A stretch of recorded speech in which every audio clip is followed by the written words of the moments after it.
Here we go. So what is your name, content area, grade level, and schools you have taught at? I'm Carrie Cohen. I teach history. I have 10th and 9th grade for Avid. I have taught at Rancho Cucamonga High School, Los Osos High School, and currently at Chafee High School.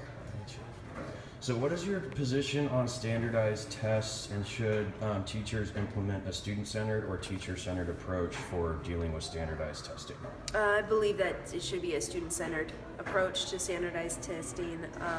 There's a lot of variables that come with each of the students, and those need to be accounted for. And we're expected to count them for our grades, and they should be accounted for in the standardized tests as well. Excellent.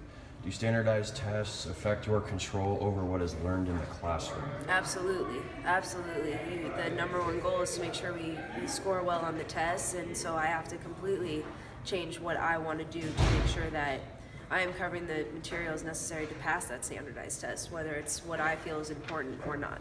So do you see the state as, so all the standardized information with history, do you see standardized testing as a good thing or a bad thing? I like that it gives me a general picture of how my kids are doing, but at the same time, I think there's certain variables with certain kids that need to be taken into account, like the parents work 2 jobs and they don't get to do their homework because they have to watch the younger kids. That should be definitely taken into account in the standardized testing if I have to take into account in my grades.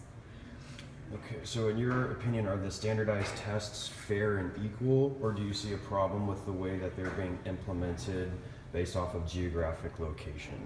I would definitely say just look at the data. You'll see that socioeconomic, EL, geographic area definitely has variations in scoring versus different areas, and I'm not sure that it's very equal if consistently low socioeconomic areas don't do well. There's something wrong with the test then.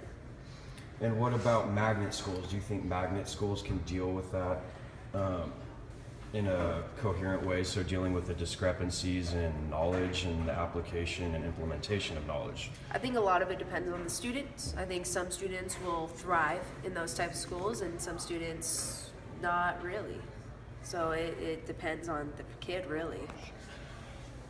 Should a student be confined to the district that they live in regardless of the school's performance, or should the student have the opportunity to cross district boundaries and attend a school of their choice? Yeah, that's a tough one. I think there should be some choice, especially if the parents have a very strong opinion about it, then there should definitely be some leeway there, but I think for the most part you should stay where you're from and stay with the kids that you've been growing up with, and you should probably go to the school you're destined to.